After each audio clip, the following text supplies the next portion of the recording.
오늘도 하나님의 큰 은혜와 축복이 함께 하시기를 예수님의 이름으로 축원합니다. 네. 어제 제가 강의하는 학교에서 보강이 있어가지고 토요일인데 차를 몰고 갔더니 날씨가 좋아서 그런지 얼마나 사람들이 차를 많이 가지고 나왔는지 천호동에서 안양 석수동까지 가는데 얼마나 걸렸느냐? 2시간이 걸렸어요. 2시간. 차를 가지고 나온 것을 엄청나게 후회하면서 갔는데요.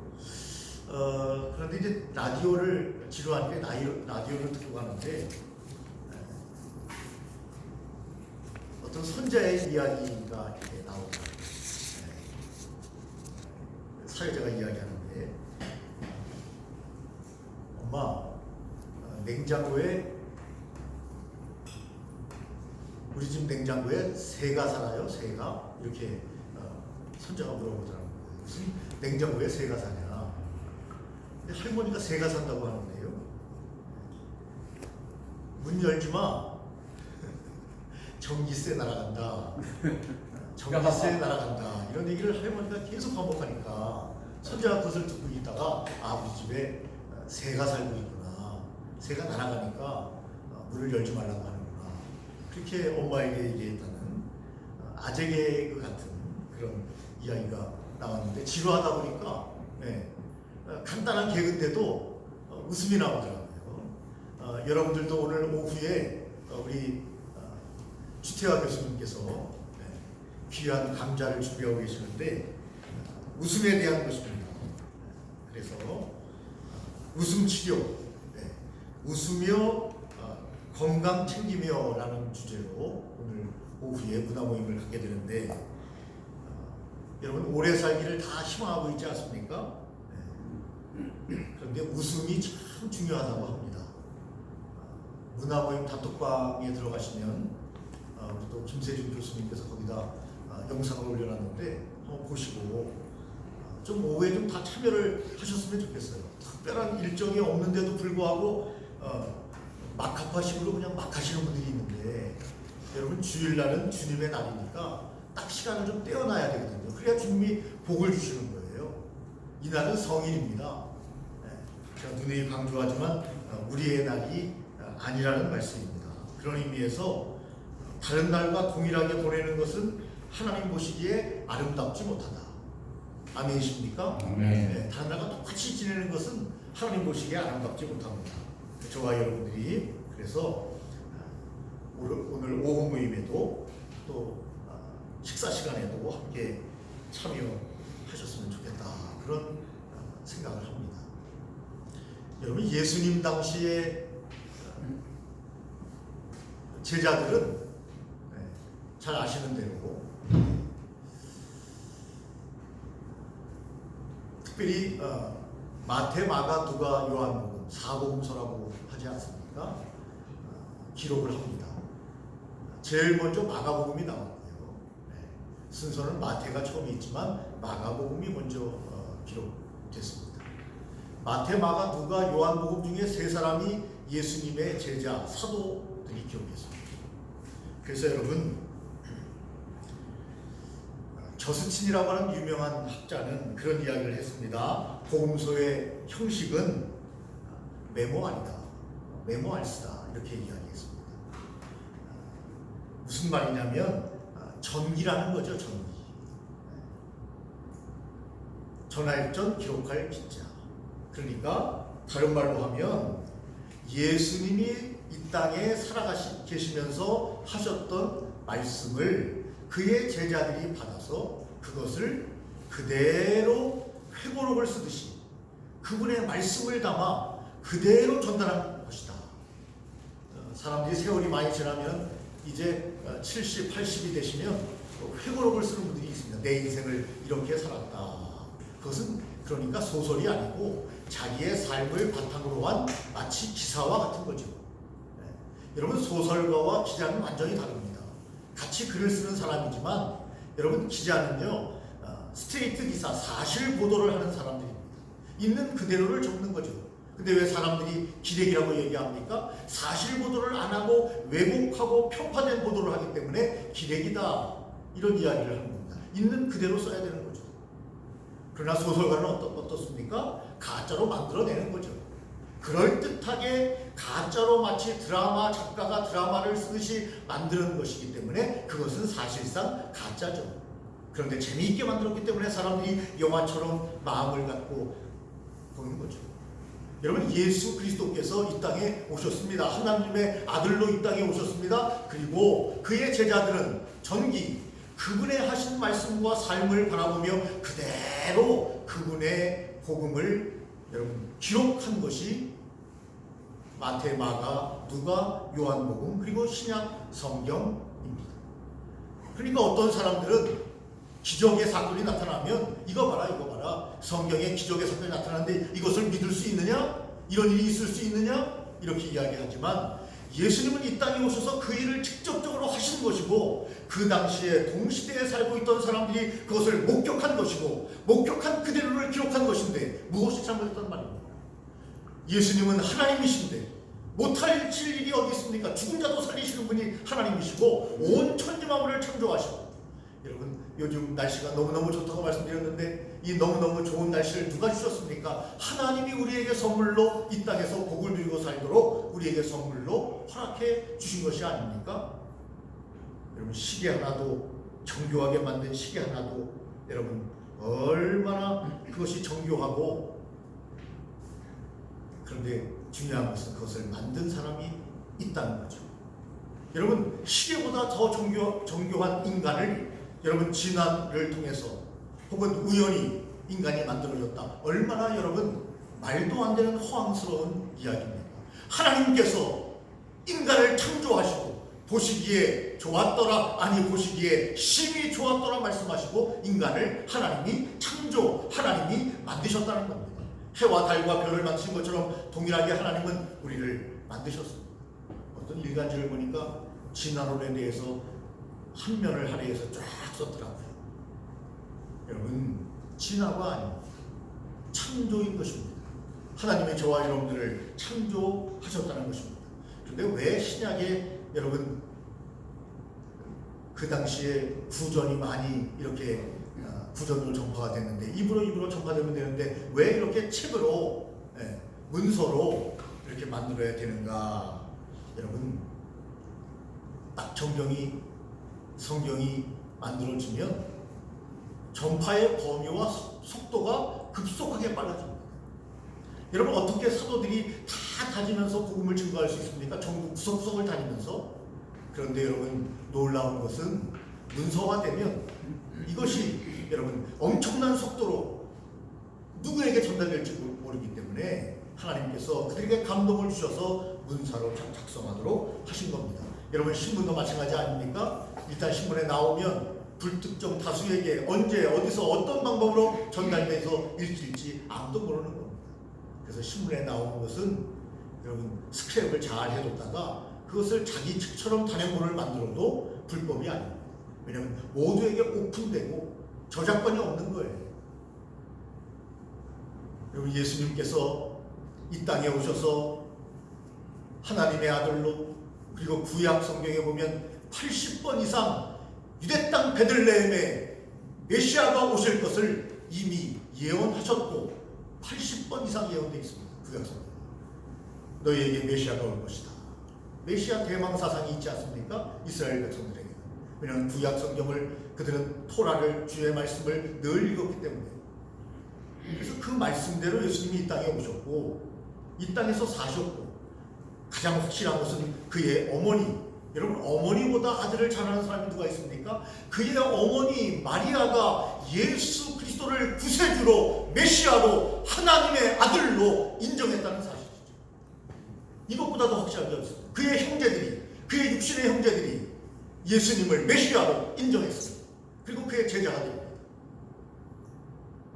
그래서 그 동시대에 함께 살고 있었던 사람들의 기록이기 때문에 잘못되었으면 여러분 이렇게 전파될 수가 없습니다. 그의 어머니가 시비를 걸었을 겁니다. 형제들이 시비를 걸었을 겁니다. 제자들이 시비를 걸었을 겁니다. 그런데 그 내용이 그 동시대에 너무나 확실한 사람들이 있을 때에 기록되었기 때문에 그의 신뢰성은, 성경에 대한 신뢰성은 확실하다고 이렇게 많은 성경학자들이 이야기하고 저도 그렇게 믿습니다. 왜 성경을 기록하게 했습니까? 조금 있으면 한 100년 지나면 우리로 말하면 사도들과 증인들이 이 땅에서 사라지기 때문입니다.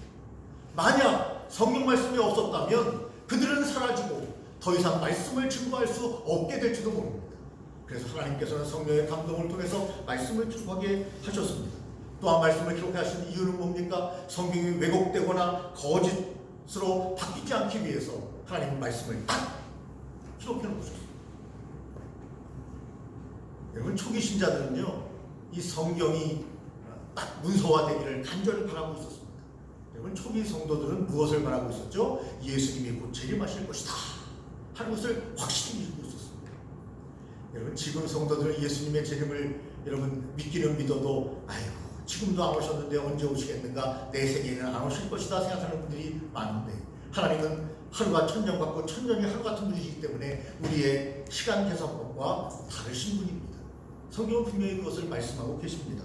장래일에 대해서 그들은 예수님의 재림에 대해서 확실하게 기록된 문서가 있기를, 그래야 흔들리지 않아요. 요동하지 않아요. 마음이 왔다 갔다 하지 않아요. 주님의 말씀을 확실하게 믿게 하기 위해서 또 그들은 성경이 여러분이 책으로 문서로 나왔으면 좋겠다 하는 마음을 가지고 있었습니다. 여러분, 대부분의 사람들이 예수를 믿지 않았습니다. 이 말씀을 들음으로, 그리고 말씀을 읽음으로 그들은 회심자가 됩니다. 변해서 그들이 크리스찬이 됩니다. 기독교인이 됩니다. 무엇을 통해서? 이 말씀을 통해서 그들이 새로운 사람들이 됩니다. 또한 기존에 예수님을 믿었던 사도들과 그의 제자들은요, 말씀을 읽으면서 용기를 계속해서 가질 수 있습니다. 누가, 어떤 원수가 우리를 넘어뜨린다 할지라도 용기를 가지고 그 말씀을 가지고 내가 끝까지 살아야 되겠다, 승리해야 되겠다, 그런 생각을 가지고 그들은 말씀에 붙잡혀서 삶을 살았습니다. 여러분, 저와 여러분들 신약시대에 살고 있는 저와 여러분들도 하나님의 말씀에 붙잡혀서 우리의 삶을 살아야 할 줄로 믿습니다. 얼마 전에 선거가 있었습니다. 벌써부터 말이 많습니다. 어떤 분들은 유튜브에 올립니다. 또 조작이 됐다는 겁니다. 아니, 이 나라가 어떤 나라인데 여러분, 선거할 때마다 조작을 한다는 겁니다. 누가 조작을 한다는 겁니까? 선거관리위원회에서 조작을 했다는 겁니다. 선거관리위원회가 누구의 여러분 손에 있습니까? 여당의 손에 있습니다. 누가 조작했다는 겁니까? 선거관리위원회가 독자적으로 했다는 겁니다. 선거관리위원회는 원래 야당에 있던 사람들이 뽑았기 때문에 그들이 조작을 했다는 겁니다. 뭉텅이로 여러분 더불어민주당을 밀어주었다는 겁니다. 그런데 놀라운 것은 많은 사람들이 그것을 믿기 시작하고 있다는 겁니다. 참 여러 가지 생각을 하게 됩니다. 여러분, 저는 정치 이야기를 하는 것이 아닙니다. 여러분, 왜 이야기를 꺼내는가? 내 생각과 다를 수 있습니다. 그런데 이 민심은 참 무서운 거다 하는 생각은 할 필요가 있습니다. 여러분, 우리는 판결자가 아닙니다. 그러나 우리는 여러분 선거라는 민주적인 제도를 통해서 올바른 것을 백성들이, 전체 사람들이 어떤 생각을 많이 가지고 있는가 하는 것을 알아야 합니다. 여러분, 정치적인 노선을 따라가질 수 있습니다. 그러나 사람들이 어떤 생각을 많이 가지고 있고 그리고 잘못됐다고 판단한다고 하는 사실은 인지해야 된다는 것입니다. 그냥 많은 사람들이 그렇게 생각하고 있다고 하는 것은 알아야 한다는 거죠. 여러분, 우리는 판결자는 아니지만 이번에 이러한 판결을 보면서, 백성들의 민심을 보면서, 아하, 대통령이 정말 더 정치를 잘해야 된다, 그런 생각은 모두가 다 공유하고 있다고 생각됩니다. 여러분, 하나님은, 우리는 판결자가 아닙니다. 우리는 민주주의 국가에서 여러분 선거라는 방식을 통해서 민의를 이야기할 뿐입니다. 어찌 보면 여러분, 민주주의 사회에서 우리가 이 땅에 주권을 가진 백성이기 때문에 판결자가 될 수 있지만, 오늘 여러분 성경 제목은 판결자와 판결하는 방법은 이라는 것입니다. 여러분, 하나님이 저와 여러분들을 판단하시고 판결하실 것입니다. 이 나라를 판단하시고 판결하실 것입니다. 그래서 여러분, 기도하는 백성은 망하지 않는다. 여러분, 생각이 다른 분들 있을 겁니다. 기도해야 합니다. 생각이 같은 분들 계실 겁니다. 기도해야 합니다.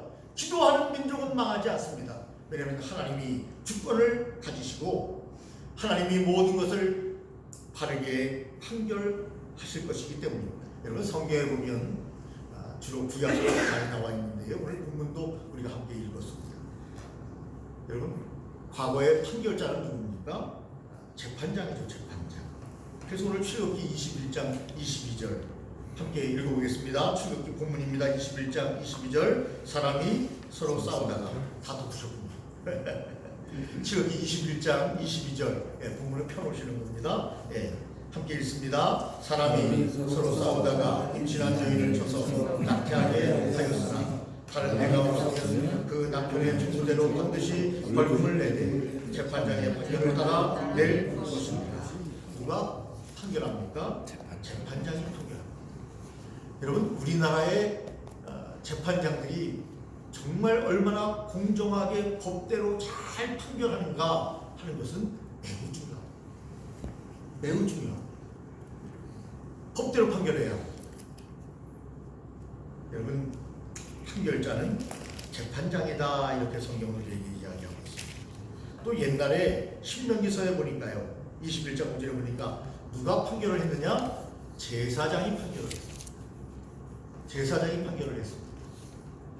여러분 지금의 제사장은 지금은 목회자입니다. 목사입니다.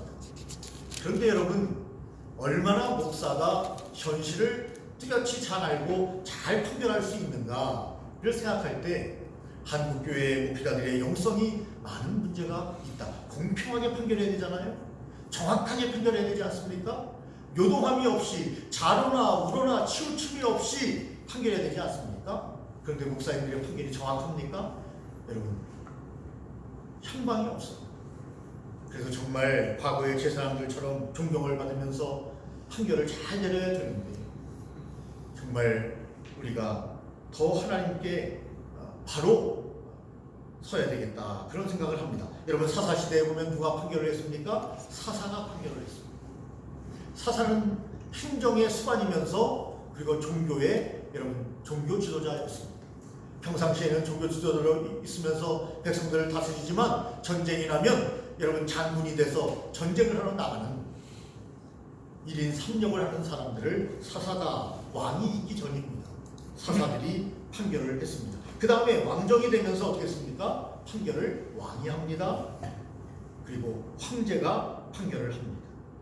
그런데 여러분 그때 당시에는 신정정치이기 때문에 여러분 왕들은 황제들은 누구를 바라봅니까? 하나님의 율법, 하나님의 말씀을 바라보고 판결을 합니다. 그러니까 어떤 의미에서 여러분 판결하시는 분은 하나님이시라는 거예요. 하나님이십니다. 하나님의 뜻대로 하나님이 여러분 심판 혹은 판결하시고 공평하게 판결하신다. 시편 76편 8절에 보니까 주께서 하늘에서 판결을 선포하심에 땅이 두려워 잠잠하였나니 하는 말씀이 있습니다. 주님께서 판결하십니다. 다른 말로 하면 하나님이 판결하신다는 것입니다. 하나님이 심판하신다는 것입니다. 여러분 왜 예수 믿는 사람들이 하나님을 바라봅니까? 하나님은 완벽하신 분이십니다. 그분께서 이 나라를 통치하시고 이 백성을 통치하시고 우리 가정을 통치하시면 완벽해집니다. 그런데 그래요? 그분의 판결을 따르지 않아요. 그분의 말씀을 따르지 않아요. 그분이 말씀하시는 것은 관심이 없고 무조건 내 생각이에요. 내 생각. 성경에 나오지 않습니까? 내 생각에는 이렇게 돼 있어요. 하나님의 말씀은 이렇지만 내 생각에는 사사시대는 어떻게 말합니까? 자기 소견에 옳은 대로 자기 판단대로 사람들이 살았다. 여러분 그러면 온전히 우리의 삶을 잘 살 수가 없습니다. 여러분 자녀들이 부모님의 말씀을 잘 순종하면 잘 살게 돼 있습니다. 하나님의 백성이 하나님의 말씀에 순종하면 잘 살게 돼 있습니다. 아멘도 안 하시죠? 네. 아멘도 안 하시죠? 네. 저와 여러분들이 하나님의 말씀을 늘 마음에 두고 하나님 앞에서 우리의 삶을 살아야 합니다. 여러분 판결하는 방법에 대해서 성경이 말씀하고 있는데요. 하나님 앞에서 판결해야 된다. 호람데오의 정신이 필요합니다. 하나님 앞에서. 주일은 특별히 하나님 앞에서. 월화수목금 선포해도 하나님 앞에서 이 코람도의 정신은 매우 소중한 겁니다. 매우 귀중한 겁니다. 어떤 분들은 정주운동을 합니다. 정주운동이 필요가 없어요. 무엇을 하면 모든 기독교인들이 하나님 앞에서의 정신을 가지고 하나님 앞에서 하나님 우리를 판결하실 것입니다. 우리가 여러분 정치인들을 판결한 것처럼 누구는 국회로 보내고 누구는 떨어뜨린 것처럼 하나님께서 우리 한 사람 한 사람을 판결하실 것입니다. 살아야보다 충성된 종아 혹은 악하고 게으른 종아 하나님이 판결하실 겁니다. 여러분 판결하는 방법은요 규례대로 해야 합니다. 원칙대로 해야 합니다. 옛날에 원칙을 좋아했던 그런 원칙주의자 소신주의자 정치인도 있었죠. 물론 그가 대통령이 되지는 못했지만 어쨌든 여러분 규례대로 그런데도 불구하고 그분이 자신의 아들은 규례대로 법칙대로 하지 않고 아들을 군대에 보내지 않았어요. 누가 아들을 군대에 보내고 싶은 부모가 있겠습니까? 아들을 군대에 보내면 왠지 모르게 마음이 슬퍼지며 조국을 지키는구나 그런 마음보다 내 아들이 우선이기 때문에 여러분 눈물이 핑 돌고 가슴이 아프지 않습니까? 그런데 왜 자기 자녀는 군대에 안 보냅니까? 그런 사람이 어떻게 여러분 정치 지도자가 될 수 있습니까? 우리의 지도자가 될 수 있습니까? 그래서 다 잘했지만 여러분 그런 이유 때문에 그가 여러분 대통령이 되지 못한 거죠. 여러분 규례대로 하나님께서는 우리를 판결하시는 분이십니다. 말씀대로 그래서 우리가 살아야 합니다. 여러분 우리가 인생을 살아가면서 다 우리의 마음에 드는 게 아니지 않습니까? 힘들고 어렵게 하는 사람이 얼마나 많아요. 직장에도 가면은요 꼭 마음에 들지 않는 사람이 있습니다. 그래서 괜히 앙숙이 되고 나를 힘들게 하는 사람이 있어요. 나를 주저앉히려는 사람이 있어요. 넘어뜨리게 하는 사람이 있어요. 쓰러지게 하는 사람이 있어요. 여러분 그럴 때 어떻게 해야 됩니까? 하나님의 말씀대로 그 사람을 대하고 우리가 자유함을 얻으면 되는 겁니다. 함께 싸우면 여러분 함께 망한다고 주님께서 말씀하셨습니다. 칼을 쓴 자는 칼로 망할 것이다. 그래서 여러분 우리가 깐디를 왜 소중히 여기냐면 깐디는요 무저항의 정신을 가지고 여러분 자기의 여러 가지 개혁 정책을 펴나갔고 인권 정책을 펴나갔는데 중요한 것은 뭡니까? 성경에 기반을 했다는 것입니다. 본인이 이야기했어요. 본인이 이야기를 했습니다. 나는 예수님을 사랑한다. 성경을 사랑한다. 그러나 기독교인들은 좋아하지 않는다. 왜냐하면 그들은 성경을 떠났기 때문이다. 이렇게 깐디가 말했습니다. 여러분 저와 여러분들이 성경을 떠나는 사람들이 아니라 하나님의 말씀이 말씀하시면 예라고 순종할 수 있는 저와 여러분들이 되시기를 예수님의 이름으로 축원합니다. 그러면 하나님이 우리를 잘 판결하실 것입니다. 저 사람은 정말 떨어지기를 잘했다 이렇게 생각하는 사람이 있고 저 사람은 정말 붙었어야 되는데 저 사람은 정말 국회에 들어가서 우리를 대신해 줄 수 있는 사람인데 안 됐구나.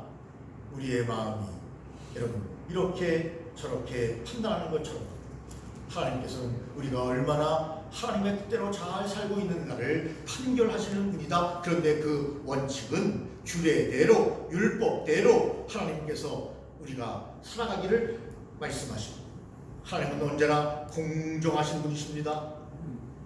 신명기 1장 16절에 보니까 함께 읽었던 말씀입니다. 또 한번 읽겠습니다. 신명기 1장 16절 말씀 함께 읽습니다. 신명기 1장 16절 말씀입니다. 260쪽입니다. 1장 16절 말씀을 함께 읽겠습니다. 내가 그때 너희의 재판장들에게 명하여 이르기를 너희가 너희의 문제에서 송사를 들을 때에 쌍방간에 공정히 판결할 것이며 그들 중에 있는 자기님에게도 그리할 것이라. 아멘. 여러분 사람들이 왜 조국에게 많은 표를 주었는가? 분명히 그런 범법자인데 그런데 많은 사람들은 억울한 점이 있다고 생각하는 거예요. 공정하지 않다고 생각하는 거예요. 왜 김건희는 수사를 안 하고 조국 가족은 아작을 냈느냐 이렇게 생각하는 거죠. 많은 사람들이 공정하게 해야죠. 여러분 내 아내는 소중하고 남의 아내는 막 그냥 괴롭혀도 되는 겁니까? 그렇지 않은 거죠. 이런 생각을 많은 백성들이 하고 있었던 거예요. 그렇기 때문에 아무리 여러분 판사라도 아무리 대통령이라도 공정하게 거부권을 행사할 것이 아니라 잘못된 것은 시시비비를 가릴 수 있도록 했다면 이런 지경은 되지 않았을 것이다 하는 생각을 하게 됩니다. 물론 그것이 옳았느냐 그러느냐를 저는 판단할 수 없어요. 그러나 그 사건을 볼 때 그렇게 말할 수 있다는 겁니다. 성경에 보니까 공정히 판결해야 된다고 분명히 말합니다. 쌍방간에 공정히 판결할 것이며 그들 중에 있는 타국인에게도 공정하게 판단해야 할 것이다. 차별을 두지 말 것을 이야기합니다. 내국인이냐 아니면 여러분 타국인이냐 이거 중요한 것이 아니고 공정하게 하느냐 안 하느냐 이것이 중요하다고 성경은 우리에게 분명히 말씀하고 있습니다. 너희 중에 송사를 들을 때에 쌍방간에 공정히 판단할 것을 성경은 분명히 우리에게 말씀하고 계시다는 겁니다. 공정한 사회. 범죄했으면 다 들어가야죠. 잘못했으면 다 들어가야죠. 누구는 들어가고 누구는 안 들어가면 안 되지 않습니까? 제가 볼 때는 저는 뭐 재판관은 아닙니다만 제가 볼 때는 조국은 제 생각이에요. 그냥 들어갈 것 같아요. 그게 맞는 거죠. 정치 행위를 할 수 있는 법안이 있었기 때문에 어쨌든 나왔을 거 아닙니까? 그렇지만 결과는 법적인 판결은 제가 볼 땐 들어갈 것 같습니다. 그건 그거예요. 당연히 법적인 잘못한 것은 받아야 합니다. 그런 의미에서 여러분 우리 사회가 정말 잘못한 것에서 잘못했다고 말할 수 있고 여러분 잘못을 시인하거나 그것을 받아야 될 사람들은 그것을 받아야 돼요. 그런 사회가 공정한 사회, 모두가 다 하나님께 영광을 나타내는 사회가 될 수 있고 이 나라가 하나 될 수 있는 거예요. 이번에 보니까 참 이게 해결이 안 돼요. 여러분. 뭐 해결을 제가 할 수도 없고 여러분이 할 수도 없고 기도할 수밖에 없는데 여러분 전라도는 다 그 당이고 경상도는 다 그 당이에요. 언제까지 여러분 경상도 전라도로 나눠져서 이 민족이 조그만 나라가 그러면 일본만 가봐도 한국이 얼마나 조그만가 우리가 알지 않았습니까? 이 조그만 나라가 누가 그렇게 했어요? 무슨 정치인들이 그렇게 했죠. 자기의 이익을 위해서. 그렇게 자기의 편을 만들어야 일단 기본적인 표가 확보가 되는 거예요. 그런데 중요한 것은 백성들도 다 그렇다는 거예요. 다 그런 건 아니고 그 지역에 있거나 그 감정을 가진 사람들에 의해서 이렇게 돼가는 거죠. 여러분 제가 말씀드리는 건 뭡니까? 좀 더 우리가 마음을 열고 화해하자, 하나 되자. 우리가 한 민족 아닙니까? 한 백성 아닙니까? 그 말만 그렇게 하고 행동은 완전히 다 다르게 하는 거예요. 저한테 그래요. 우리 집사람이 음식을 참 잘합니다.